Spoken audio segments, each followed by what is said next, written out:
وأوحي إلى نوح أنه لن يؤمن من قومك إلا من قد آمن فلا تبتئس بما كانوا يفعلون واصنع الفلك بأعيننا ووحينا ولا تخاطبني في الذين ظلموا إنهم مغرقون ويصنع الفلك وكلما مر عليه ملأ من قومه سخروا منه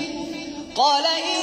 تسخروا منا فإنا نسخر منكم كما تسخرون